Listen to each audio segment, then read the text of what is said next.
And welcome everyone. Thank you for joining today's discussion. My name is Kate Lockheed and I work at JumpCloud. We are a cloud directory platform that makes it easier to securely connect employees to IT resources. You can think of us as a simplified combination of Active Directory, SSO, and MDM. At JumpCloud, our goal is to make life easier for IT professionals. And there are over 100,000 organizations using our platform, which means that we get to talk to a lot of people all over the world who all work in IT. Last year, as COVID hit, we saw that our IT community, which already had pretty high stress levels in their day-to-day, was facing so many new challenges that anxiety was going through the roof. Even before COVID, some surveys that we had seen reported that 42% of adults working in tech or IT had some sort of mental health concern. And we all know that being in IT is super stressful. And during COVID, IT teams were the ones responsible for leading the migration to remote work. And there hasn't been a ton of recognition on the added challenges and anxiety that really produced for IT. Not a lot of people want to talk about the impacts of this stress, which we think is a dangerous combination, and that can severely impact our overall mental well-being. All of this is really hard and can lead to depression. So today we want to try and shift this cycle with this by talking openly about the anxiety and stress that is specific to IT.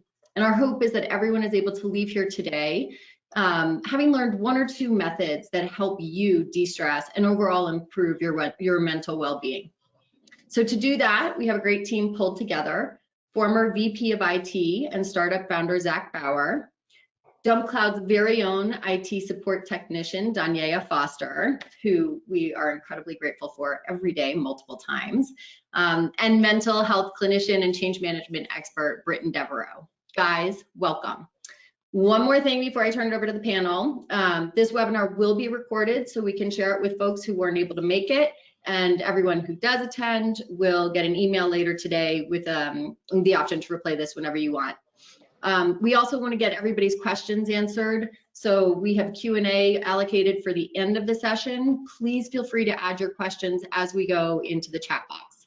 Okay, thanks a lot. Britten, I'll hand it over to you. Thanks, Kate. Good morning. As we look at mental health, it's helpful to talk about change management in that it's simple micro shifts. Change management can be broken down into 3 micro shifts. If you think about empathy, choice, and routine. And the way we maintain motivation across empathy, choice, and routine as we're making these shifts in our lives is awareness and acceptance and compassionate action. In today's webinar, you're going to hear us talk about the compassionate action when we get to practical takeaways. We'll have some final takeaways, and I invite you to ask any questions so we can really make sure everybody walks away with a couple practical tactics for compassionate action. During this last year and in general, as the neuromechanics of screen time started to affect all of us more, stress became something that was harder and harder to talk about because it affected more and more mental clutter, which can lead to personality changes, changes at home, and illness and disorder. Quite literally, disorder looks like a lack of order. And if you think about it, a mental illness is just a representation of needs that are either lacking or need more attention. So as you think about what you want to take away today, I ask you to sit back and allow some of the lulls, the pauses in this webinar to kind of wash over you, because that's going to be the beginning of some of your mental health journey and that compassionate action and practical takeaway you're going to hear us speak about today. When we look at the impact of the neuromechanics of screen time, there's been a rise in loneliness, a rise in people feeling more disconnected, a rise in more and more shallow breathing. And you would think that because we can be so connected that it's a little bit easier to pause and to enjoy relationship. What you'll hear us talk about today is while we can have more efficiency and effectiveness because of our technology, we want that to give us the extra time for the relationship as opposed to more and more work. We lift up the idea of the warrior, of the hero who puts work first, and lots of times that has results that none of us intended, results that none of us planned for. So thinking about some of the health risks related to depression, depression interferes with a person's ability to complete physical job tasks about 20% of the time and reduces cognitive performance about 35% of the time. Specifically, once depression is addressed, it takes an additional 3 years for there to be the relief that people are looking for. So one of the things we point out in the work that I do is the sooner the better. So today we're going to talk about burnout, so it doesn't get to the point of a disorder. As we talk about a mental health roadmap, again, it's going to be simple micro shifts. So when you think about depression and some of the ways it's impacted us, the work that I do every day is about 40% of the time building up my mental health team, 30% of the time with patients and their families, and the rest learning. Change management requires us to be able to apply the most relevant information that we can to make those micro shifts easier, because a lot of us just need a routine. So you'll hear that word a few times today, and I want you to think about some of the routines that will impact you in different ways as you look at the rest of your week and the rest of your day. The challenge with mental illness is not just normalizing the discussion, as Kate mentioned, it's also thinking that it's something we're stuck with. So as we go into some of your questions and answers, I want you to think about how pain is often a messenger. It's feedback from our body. And you think about the implications of 4D stress, anxiety, mood disorders, feeling desensitized, all of those things can be the result, yes, but the feedback is what we're all going to learn to tune into just a little bit more, perhaps as a result of how connected we all are with our devices now. Now we have to tune in more to our bodies, perhaps because of the losses we experienced from COVID, or simply because pain is a messenger that we've listened to a couple times before, and we noticed that the importance of that pause rendered results for not just our health, but our relationships. A lot of the mental health roadmap comes back to feeling connected and having those relationships. Specifically, as we transition into some of the webinar, I want to just prime you with what symptoms of burnout look like. It can be a shorter attention span, numbness, tearfulness, feeling more agitated than usual, harder and harder to experience pleasure or fun, craving alcohol or sugar, harder to sleep, harder to stay asleep, and feeling as though you're not heard or understood. According to the World Health Organization, burnout means emotional exhaustion plus depersonalization and a reduced sense of efficacy. But chances are we don't need that formal definition. All of us have experienced it, especially over the last year. But what can we do about it? First, we get to know how to recognize it better. While we associate burnout in the workplace, we also know that it can show up anywhere. For example, it might arise in parenting, as the club sport parent or the brand buyer when school shopping treasures busyness as a badge of honor, or the warrior spirit of push, push, push through.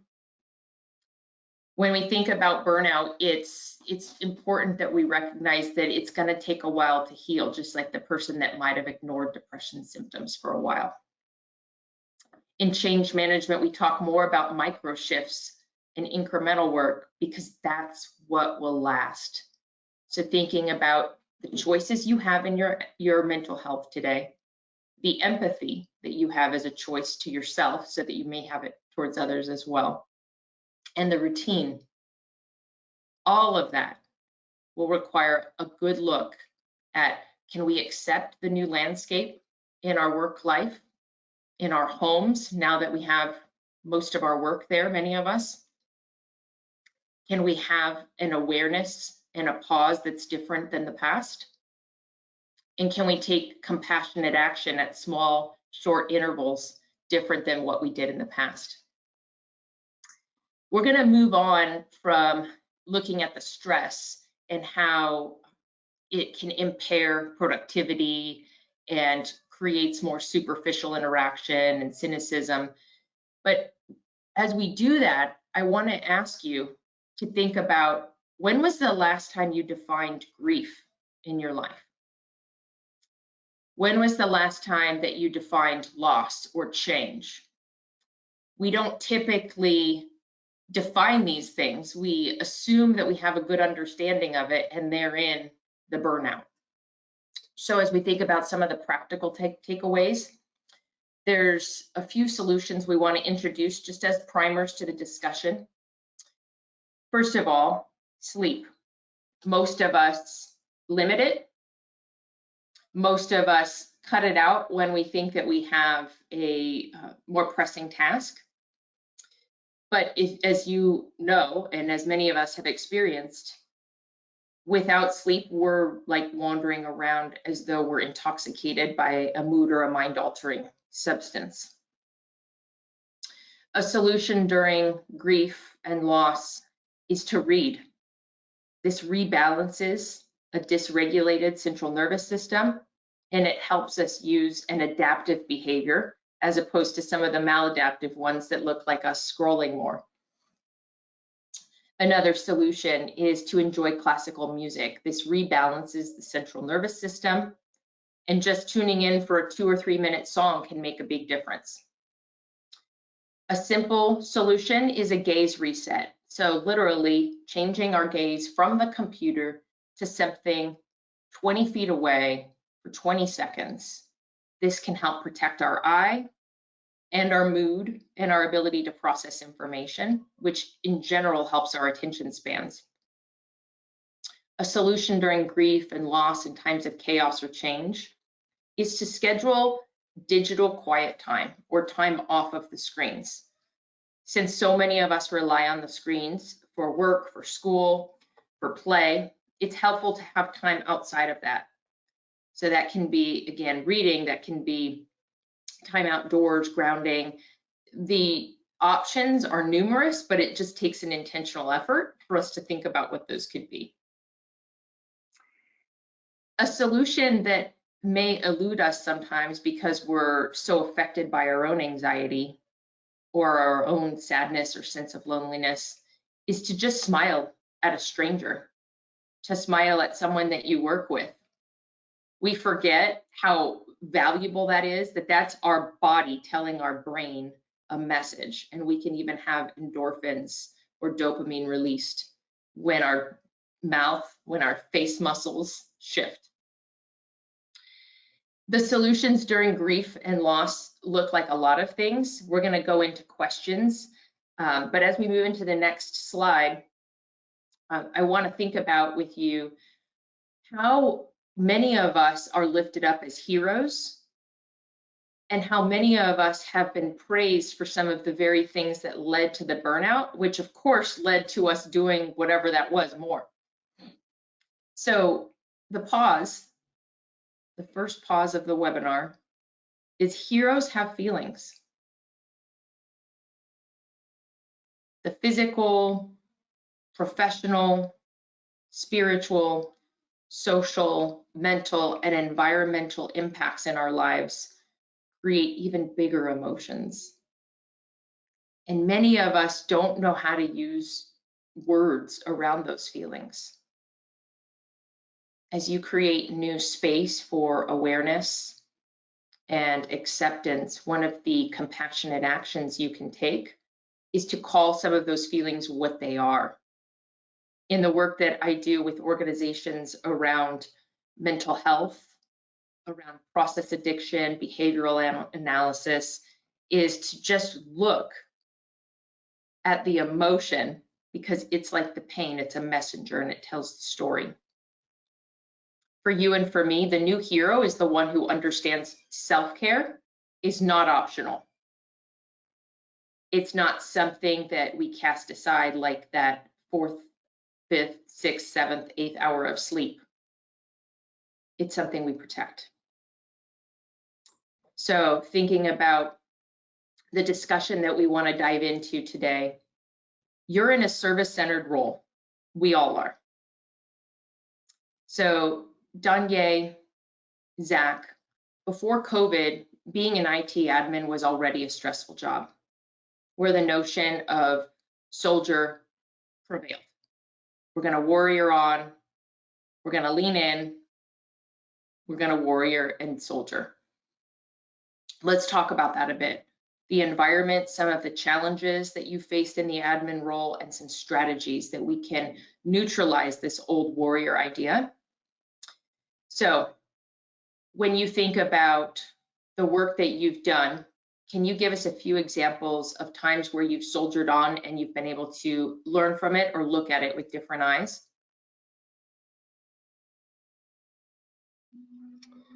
Yeah, so first, I'd like to say, never be afraid to say what you need or want, not in the professional environment and not in your home and around your closest connections. Be proactive in your needs and your mental health, because you're one and the same. Your mental health, your physical health, it's all intertwined. So make sure you stick to the end of this, because there's some great resources for everyone. Quickly, I've been in IT for over 20 years and I've seen a lot of change. Specifically, the rate and pace of change, the cadence of new technology is far different from when I started.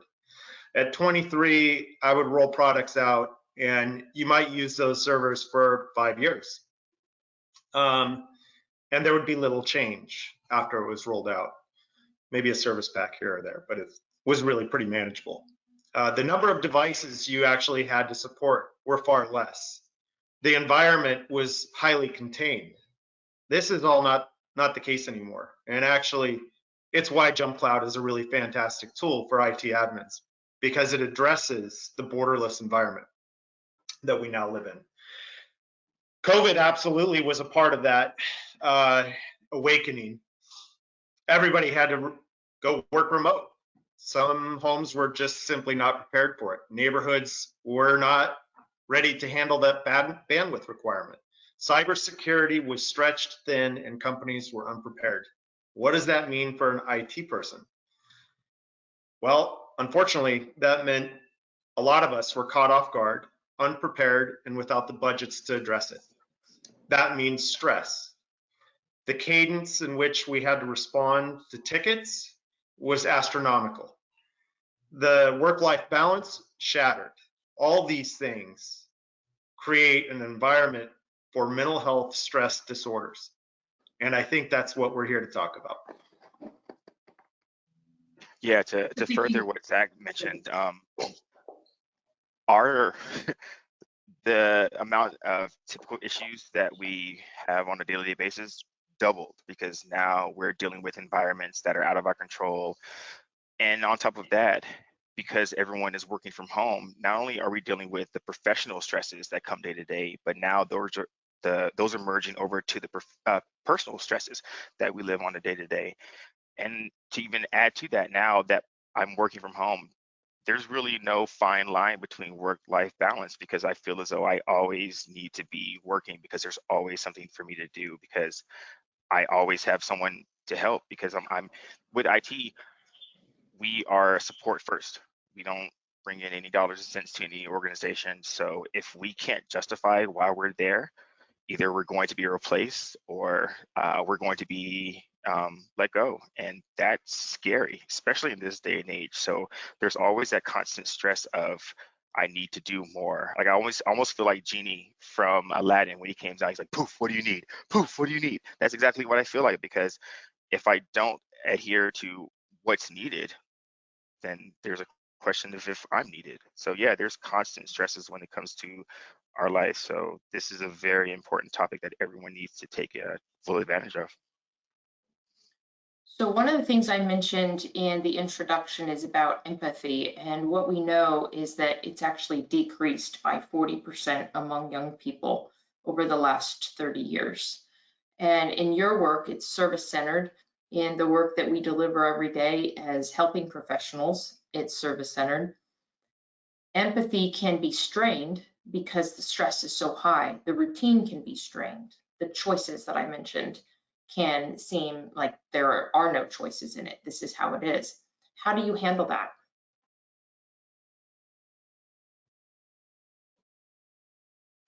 I remind myself why. That's why I am the way I am, why I do the things that I do, and why I care so much. Especially being a veteran, I've already served my country. So now it's upon me to take care of my community in my city. So I can't do that without being employed. I can't take care of my family without being employed. But I understand the bigger picture. I understand how important IT is. So I take pride in that, even though we most of the time get the short end of the stick. I just constantly remind myself why and constantly try to be the change that I hope to see in the world. Yeah, I think I've learned a lot about empathy over the last year, specifically the last 6 months. Not only empathy towards my peers, community, humanity in general, but for myself. And I think if you're going to be good in IT, empathy must be one of your core traits because it'll help you care about the problem that you're solving. I personally, if we're on the subject of empathy, will call out that I have a number of disorders. I was massively depressed going into 2021. Stress disorders, PTSD, to name a few, and had very few coping skills for it. And it led to a critical event where I made an attempt on my life. And so that started a journey of mental health. And that was with Pacific Solstice, Britten's firm. And what I would say is I've learned a lot about empathy in this process. And I think it's a core thing that can help everyone. Hard to talk about, hard to normalize the discussion that for so long has been stigmatized as a different part of health. One of the pieces of this work for all of you listening and all of you participating in these micro shifts is that mental health is an integrative process. We talked about environmental, social, physical, emotional, mental, professional, integrative. In other words, the routine and the choices and the empathy we apply across that spectrum all require pause for awareness, all require us to grapple with why it's so hard to accept new circumstances or change, and all require compassionate action or some of the practical takeaways. The coping skills that you guys have both just pointed to, it helps for us to remember that we've all been saying we have a system for that. We have a roadmap for that. We have a process. But do we? Do we have a system for this? Now we need a new roadmap, and project management, process review, needs assessment, taking a look at the problem requires that we also look at our own integrative needs as individuals, because as individuals, we're part of systems, but we're individuals first. So Danye, Zach, many IT admins have been more significantly impacted than other roles in the organization. What, from your perspective, has this done to our own view on the IT professional, since we haven't really talked about how fundamental every IT professional is to our new remote or workplace or marketplace success? I'll just kick off with saying IT work, when it's done really well, should go unnoticed. And unfortunately, it is a thankless job as a result of that. If things are just working, you've done your job, but nobody thanks you for it. Sometimes it takes a catastrophe and then how the catastrophe is dealt with, and you might get a thank you. There's a lot of chaos in that, and it's unfortunately just part of the nature of being in IT. You'll find yourself running and running and running and taking care of this and putting out fires and planning the next project. And often that pace of change just goes and goes and goes, and you afford yourself little time for self-compassion. I, over the course of my career, didn't deal with that well, and just completely disregarded my own emotional mental health well-being, and it caused a burnout scenario for me, and that's how I ended up where I ended up. Donya, over to you. Yeah, it's already, as you mentioned, it's already a thankless job, but it adds to that during this pandemic because now that stress and responsibility has doubled or tripled. So not only has the workload gone up, but the level of sometimes respect and just common decency falls down by the wayside because again, people just expect us to take care of this or to essentially be robots about things. And what I've had to battle with is really taking a step outside of myself and reminding myself not only when I deal with a disgruntled user that it's not me personally that's caused them to be upset, but just to use that same empathy and sympathy that we talked about and remind myself that they're battling who knows on top of this professional issue. So if I can smile at someone or use my sense of humor or honestly just take a step back and listen to what they're dealing with, not only does that help put us in a better light and show that we're human as well, but that's how I get my thanks without getting thanks, if you will, because I'm just showing someone a different way of blank. And that's what we need in this day and age. So yeah, I'm constantly battling feeling that I'm not worthy, but at the same time, everything that I do ups that worth. Mhm.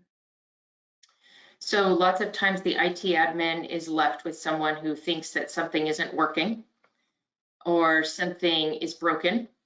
And as you think about the stress that that's brought to your life and the redundancies, right? The phone that lights up at all hours of the day, the strain on appetite, sleep, marriage. Can you tell us a little bit about what boundaries and limits that you've needed to apply because of that shakeup?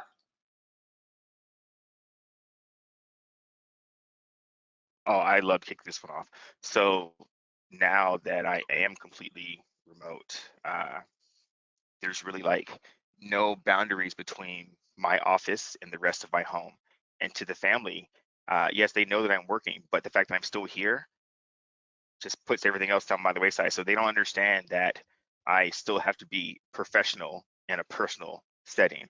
So once I start to get more upset or get more irritable towards them about things, that's when I know it's my time to take a step back, go for a walk, take the dogs out, do something just to get my mind off of what I'm working on, who I'm helping, or whatever the case may be, because I never want to take out my frustrations on my family. And it's unfortunate that it has happened, but I'm trying to get better at it on a daily basis because they're the reasons why I work so hard. Zach, as we move to the next slide, can you tell us 2 boundaries or limits you've applied? Yeah, now I make sure that I set time where my phone is not on me, so that I'm 100% present with my loved ones, with my wife, or just disconnected time so that I can focus on something else, not feel a buzz, not hear an alert. I also have adapted some really healthy habits around sleep. Just adhering to a schedule, simple things are really healthy and help to get that sleep that's so necessary. So there's different factors that impact the day-to-day. One of those is figuring out what self-care is during a time of change or grief or loss. But when you think about the scope of your work and life now, what are some of the factors that are a part of it now that you didn't imagine?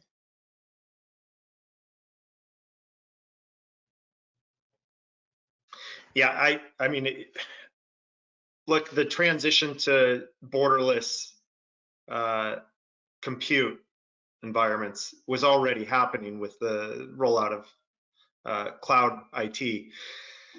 But, you know, we still thought, I think, that there was going to be an office place to go to every day, and largely considered the home environment like, yeah, if your internet doesn't work, that's on you. Unfortunately, when everybody went remote, no longer did we have that luxury to say, hey, that's your internet problem, not ours. So there's that. Never could have predicted that you would go from supporting a single office or 5 offices to hundreds, maybe thousands of offices. So that changes everything, and just simply couldn't be predicted. So gentlemen, burnout affects our gastrointestinal processes, it affects our skin, our hormones, it affects the way our brains process information, it affects hair loss, everything to the way that we crave food, how quickly we're triggered, and it affects our self-worth. What are some specific solutions that we can apply related to self-worth during this time of adjusting to COVID and adjusting to the losses? Well, I have set aside a lot of goals to help keep me not only motivated during this difficult time, but grounded during this difficult time. That way, it can always keep me not only working on something that's going to put us in a better place, but to give me something that I can hold on to. Education, for example, is one of the big things that I'm big on. So I'm constantly studying, I'm constantly trying to get a certification or figure out which master's program I wanted to do. That right there is probably one of the best things I do to continue maintaining my self-worth. That and music, honestly. It's hard to not hear one of your favorite songs and just not go back to that memory. So between those two things, they help keep me grounded. And ever since I became a father, I've got a little girl to look up at, who looks up at me. So yeah, she definitely helps with the self-worth because I have to do my part to make sure this world is better for her. And yeah, so yeah, those 3 things are what I use to help keep me both grounded and help maintain my self-worth. Yeah, so that's a funny thing because in therapy, I can't remember who asked, but someone asked, are you worthy? And that just simply didn't compute because my response to that is worthy of what? As an engineer. So I see it differently now. I'm worthy of respect. I'm worthy of love. I'm worthy of self-compassion. I'm worthy of feeding my interests, my passions, my creativity. And I'm worthy of all the future ventures that I'm going to take on. And I have a lot to give. And if I nurture these things and I am worthy of those things, then it'll go for full circle. Great. So I want to talk about a future state. There needs to be a reality where idolizing the hero who's worked themselves out of well-being, the hero, the warrior, the soldier who's been honored for always being available, who now balances work responsibilities, who though their eye is trained to always see what is wrong and what's not going right, to reduce friction, to increase customer satisfaction, get the 5 gold stars on the survey, where that person is rewarded for self-care, for compassionate action. So thinking about where we are now in the webinar, a second pause is, where will we strike a balance from what we've learned from COVID? COVID taught us to slow down, to move a little slower, to appreciate things a little differently. How will we make that future state a reality, Danye? Well, for me, the mindset of it can't happen to me definitely went away, because COVID was one of the things that we didn't see coming, but we kind of saw coming. And then when it hit, everyone was like, oh, it's not going to affect me, or I'm going to be safe, or I'm going to be blank. But then it hits you. It either hits you directly, it hit my household directly, or it hits you indirectly. We've lost loved ones and whatnot.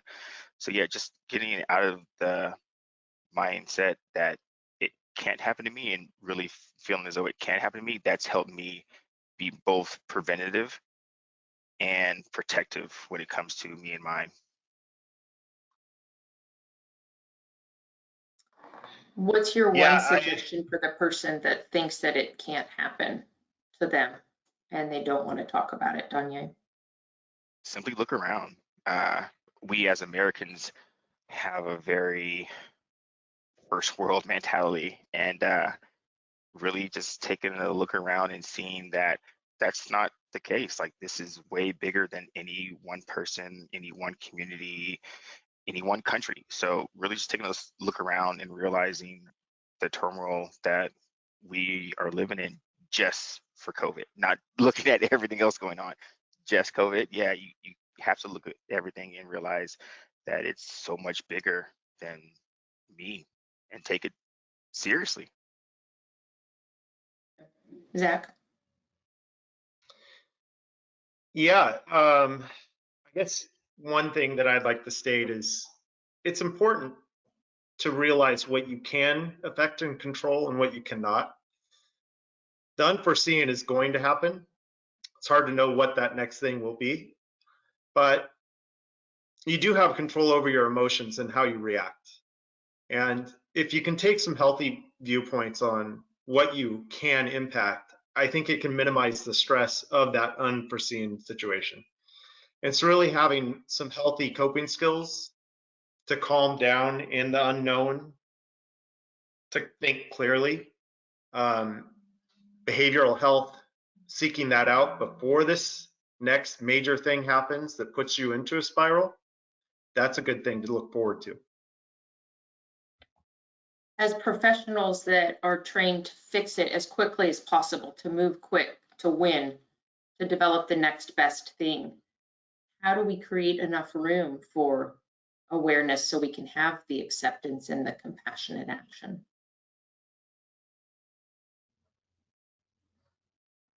Yeah, this is a question of boundaries.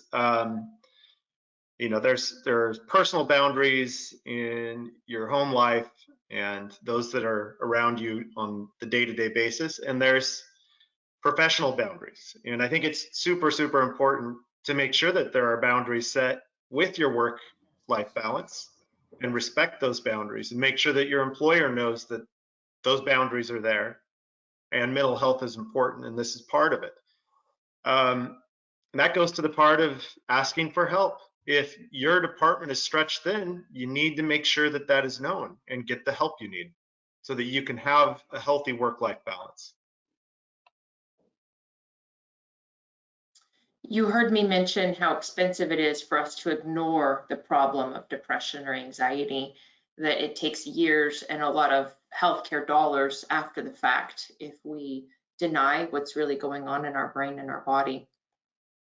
If we normalize this conversation of mental health, then we know we can take away something very practical from COVID, to listen and to watch and to slow down, as we said earlier, but also to define soldier differently, which in our opinion today is to become aware of new ideas and new values.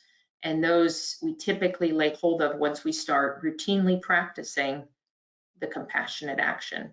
So again, just as principles of change management, empathy, choices or options, and routine, These are where the soldier starts to redefine themselves. And for those of us that are part of a system and those of us that are individuals, we can define that because we know ourselves best. So moving to the next slide, we want to look at what's psychologically helpful. And Danye, in talking to you, you have shared some very clear values that help you anchor, that help you stay focused in doing the work that you love and avoiding the masks and just being who you are and authentic. And it's not only inviting and refreshing, it's hope giving to your daughter, to all of us that know you. So what would you say is psychologically helpful for all of us today, if you could give us a couple golden nuggets? I would have to say, so psychologically, I constantly remind myself of not only who I am, but who I'm becoming. I am a soldier, I am a father, I'm all of these things, but I'm also still growing with these things. So not allowing myself to get complacent is something that I learned in the military and something that stays with me now. And then I keep a very good power circle around me, people that will either uplift me when I need it or ground me when I need it. And then I started to take a different look at things. For instance, when we go to the gym, we'll work out a specific muscle group or specific body part or whatnot, but our brain is a muscle as well. So I take time out to, as we talked about, reading, studying, things like that, and it helps keep me, again, motivated, and it just reminds me of who I am, who I'm becoming, and what I'm destined to do. So one of the first takeaways of what's psychologically helpful as we anchor is to notice that our eye is trained to see the problem and to have a little bit of empathy towards ourselves, that though we're used to seeing problems all day, we don't want to deal with our own. And so then that eats into our margin, the space that we need to leave for ourselves as we psychologically anchor into some of those ideas you've just shared. So we do put on less masks, because the masks are a defense and a protection, and there's a place for that. There's a place for compartmentalizing. But if we think about one of the basic takeaways so far is that despite our genetics or our biology or our biochemistry, it's action. It's small shifts that get us to where what you've talked about, Danye, in anchoring and helping us enjoy the work that we love, and really doing something before things get worse to a point where it's harder to get a hold of. As we move to the next slide, I want to introduce the idea that we talked about with gaze. So we said where we put our eyes has a lot to do with how we feel and whether or not we'll be able to engage in that awareness, that acceptance, this is how it is, and that compassionate action. Here's some of my practical takeaways, some of the ways I'm going to take care of myself. I want to invite all of you to send us questions on these, because before we get to the practical takeaways, it's helpful to hear from you of what's going on and how we can specifically target some of our support to you as IT admins and IT professionals.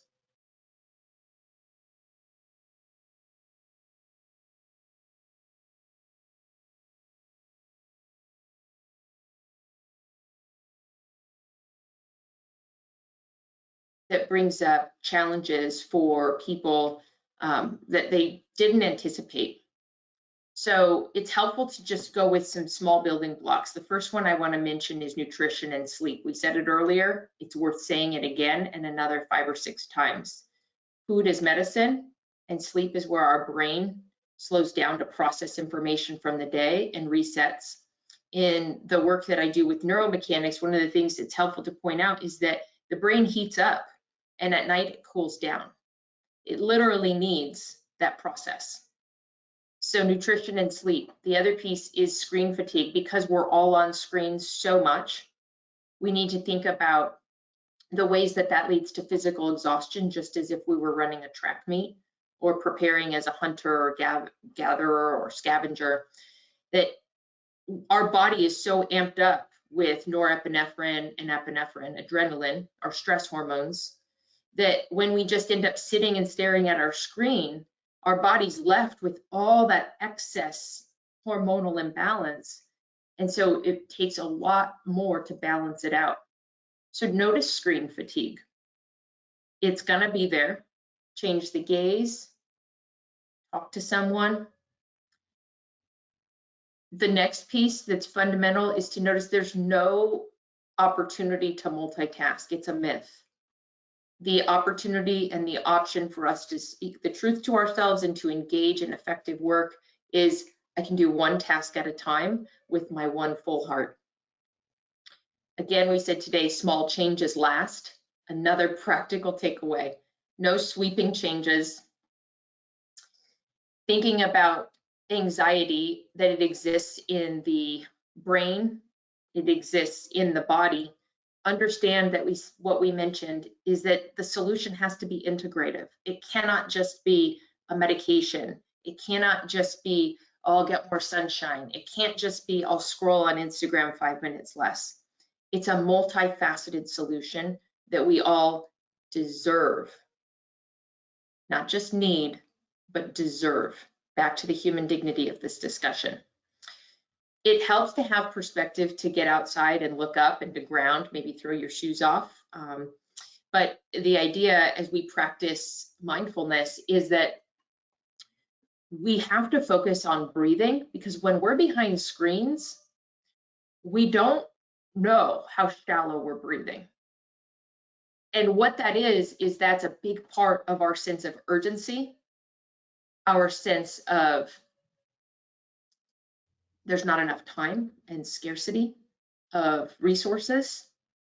Mindfulness helps us let go and invite. Inhale and exhale. Again, these are simple parts of just creating awareness and acceptance. Things are what they are, in compassionate action.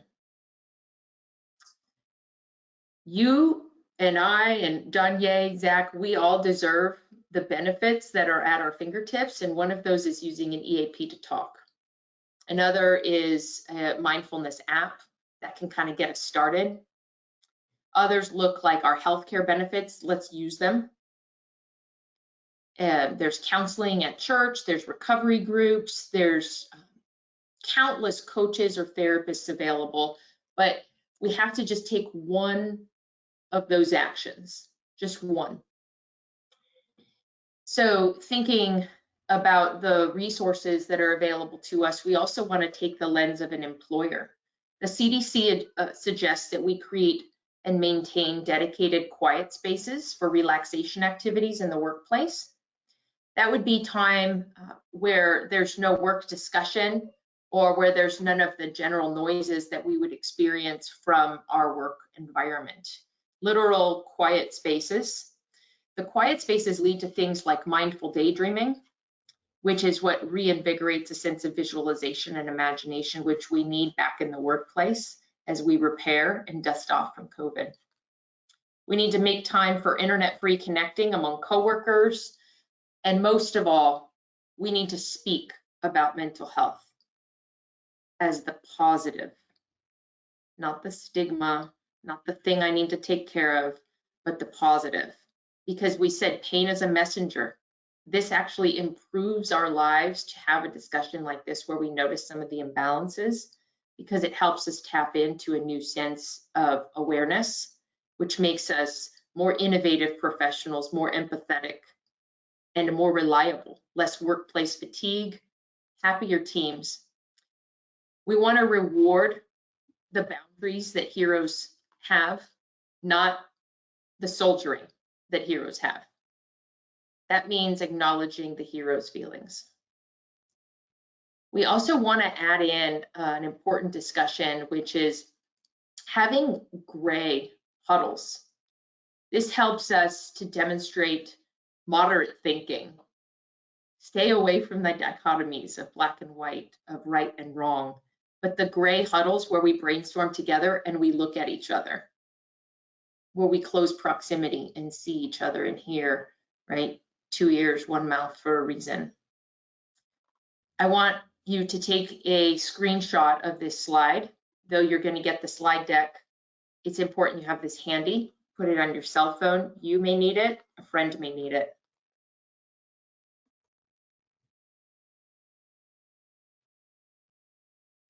A crisis can look like a lot of things. As we get into some of your questions, I want to just remind everybody that a crisis is not something where the ambulance comes. A crisis doesn't have to be something where suddenly there's authorities involved.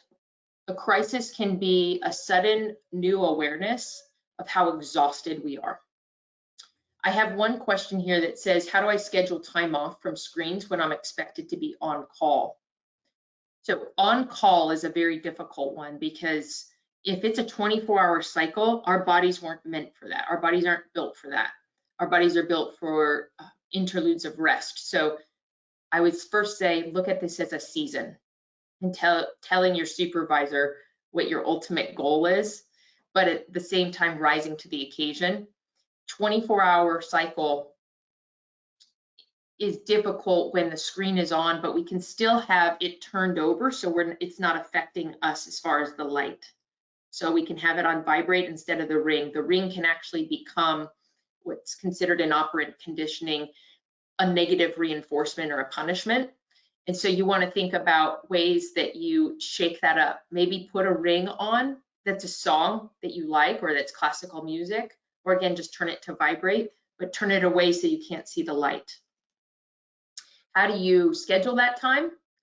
It's helpful to go into your day very intentionally, that there's going to be someone that has your back for this hour when you have a lunch and you eat with fork and knife without a screen. Being away from the screen helps our brain repair from its dysregulation and helps us go into what we talked about with those micro shifts of change management, some empathy, knowing that we are people with options, knowing that our routines matter and can actually nourish our bodies and help us in our relationships. So thinking about the time away from your phone, this might just be a season, is the encouragement, but there's other practical solutions during the screen time use. Closing out the number of tabs that you have open, that can help. Our body responds to seeing so much on our screen, having some control over that. Another question is, how can I justify boundaries and set boundaries when our employer provides the phone? And again, we're expected to be on 24/7. The employer provides the phone, but they also decided that you are the asset. So one of the most important parts of industrial organizational psychology and change management is the human factor. We're individuals before we're part of the system, and then we make the system better. So remember that on that 24/7 cycle, yes, you have the phone that you need to use, but there also can be intentional breaks where you ask for help, and that's usually the hardest for us. The type A's, the service professionals, is to say, hey, I've got to have somebody that will tap me out for an hour and a half because I didn't get enough sleep last night, and I need more than just to eat a sandwich. I need more. To speak about your needs and to state them.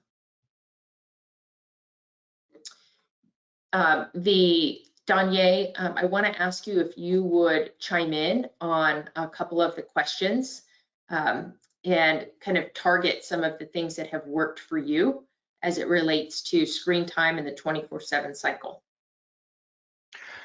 Yeah, I understand that pressure, I think more than anyone does.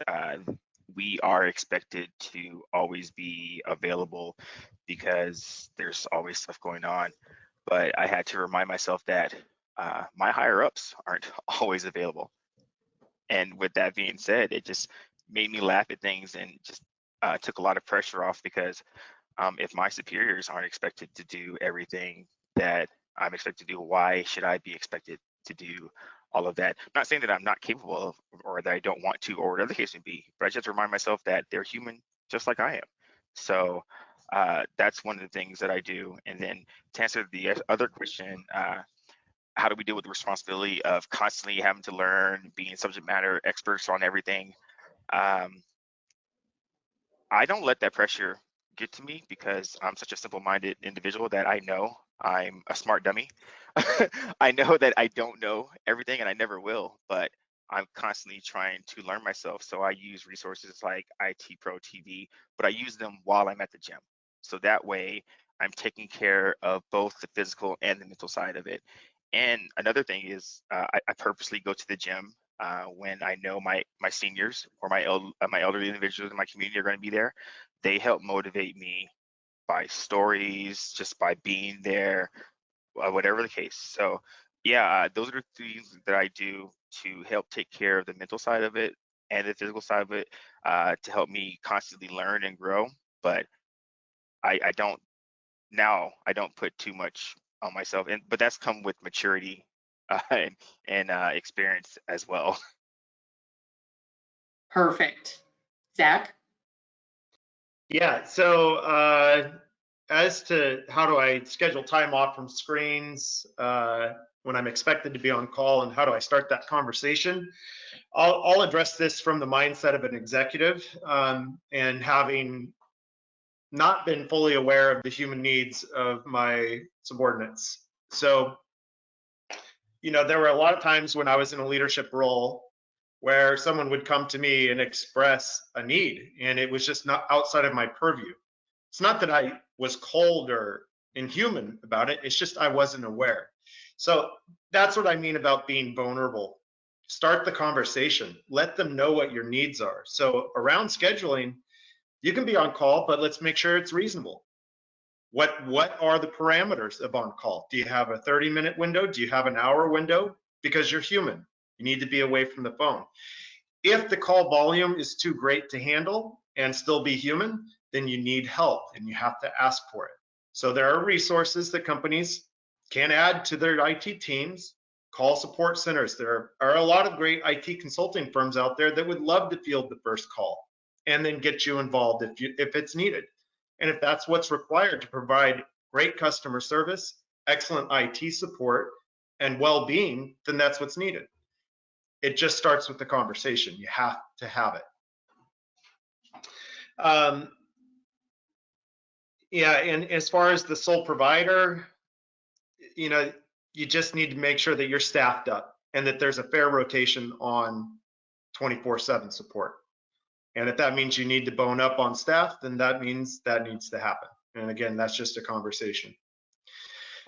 And to the next thing on training and learning and knowledge, look, your superpower isn't knowing everything. Your superpower is knowing how to learn it.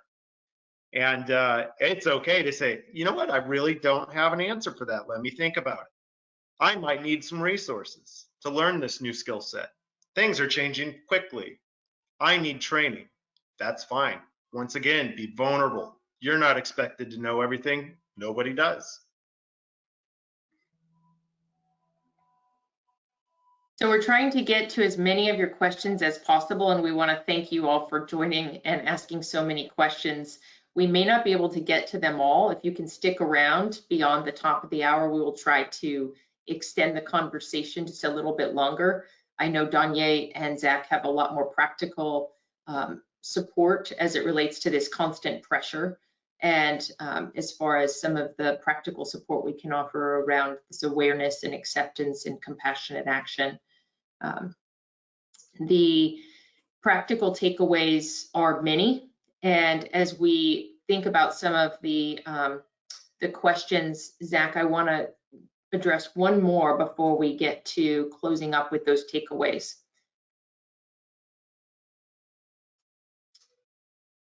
The question, Zach, is I'm feeling the burnout and contemplating if I should stay in IT or not.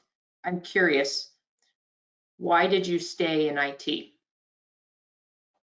Yeah, so that's a good question. I would say it was somewhere around 2014, 2015. I had a pretty solid job offer that was a bifurcation from IT, leveraging my knowledge base, but no longer being in an IT support or IT admin or IT executive role, shifting to the sales side. The offer was strong. However, my current employer had a stronger offer, and I was under a lot of pressure in my current marriage to stay in that position. And I made the unfortunate decision to stay. And why do I say that as unfortunate? The decision ultimately was around money, not about furthering my interests and being fed what I needed to be healthy in pursuit of my professional advancement. And for that, it was a mistake. There are two parts to working. One is you have your needs that need to be met: a house, a home, food, all those things. But you also need to advance your career and be professionally challenged. You need to be advancing creatively, and you have to feed your mind. And if you're not passionate about what you're doing, you're gonna burn out. So you better start thinking about what you would be passionate about. I did take a different role. I have moved back and forth between IT. I find myself most passionate about helping other people, whether that's leveraging my IT skills or not. But that's why I got involved with the Last Mile, where we set up coding camps inside state prisons. I was part of the founding of that inside San Quentin. I went to work inside San Quentin to launch a coding camp. I also did it in Indiana for a women's prison and a youth prison. So those are the interests that I don't mind leveraging my IT skills, but feed my passion. So letting go and dealing with a new form of pace is going to create a new type of chaos initially. And saying no or having boundaries is going to feel very foreign.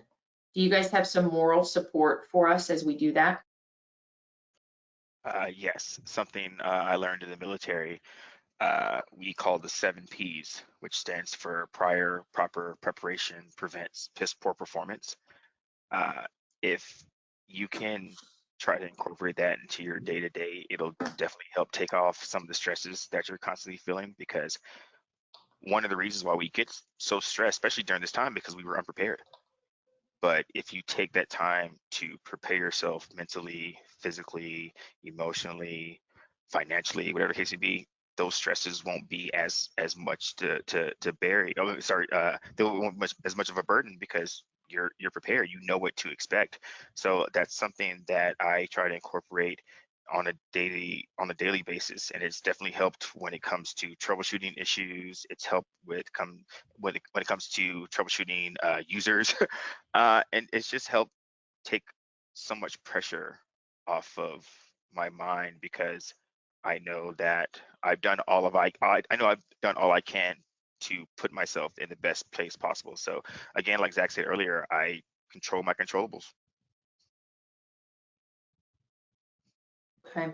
Yeah, So I would like to just go ahead. make a quick comment on this, and I'll use a word that everybody in IT gets well: proactive.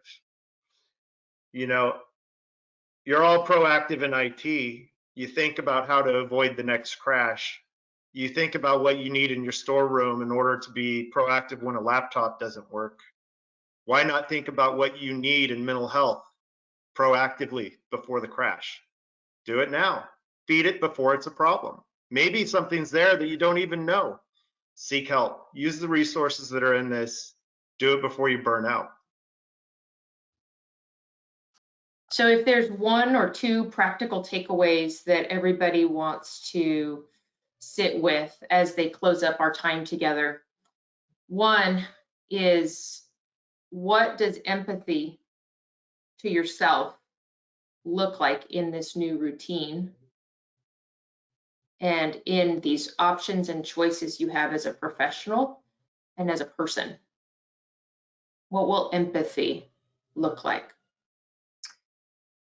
The other piece is, take away some ideas on how you can visualize yourself coping before you even start coping in new ways. Just imagine what that picture would look like. Practical takeaway. if you've heard anything today, visualize yourself coping, because you are by nature some of the most resilient people to have chosen the work that you do. You are coping, and you're going to cope in even better ways as you say what your needs are and you ask people to help you meet those needs. A final takeaway is protect your sleep. It does more than you realize. Protect it. It will serve you for years to come as you prevent chronic illness or the advancement and worsening of symptoms in process addiction, mental illness, anything. Not only does it affect our immune system, but it helps us have more positive relationships, which at the end of the day, that's what we all want, is meaningful, lasting connection. I want to tell you, Danye and Zach, that you are valued and appreciated. The work that you do makes my life better and that of thousands of people, because the ripple effect of one decision in technology is far beyond what anybody in a moment can recognize with a word. So as you close, my word specifically to both of you, Danye and Zach, is sit for a moment and celebrate the work that you've done, because you can do that better than any of the rest can celebrate you. Just pause for a moment as we close up and celebrate what you've overcome, what you've done, how you're being used to help others, and just hearing from me, thank you. I'm better for having you in my world, but in general, we all are. So thank you, everybody. Thank you, and thank you for everyone that stayed on through this call. You've all done yourself a service by being part of this, and Danye, I appreciate what you bring to the table. And thanks to JumpCloud and Pacific Solstice for putting this together. Yeah, thank you all for your time. I feel like this was a great learning opportunity for everyone. It's people like you all why we do the things that we do. So pun intended, I love it. So thank you.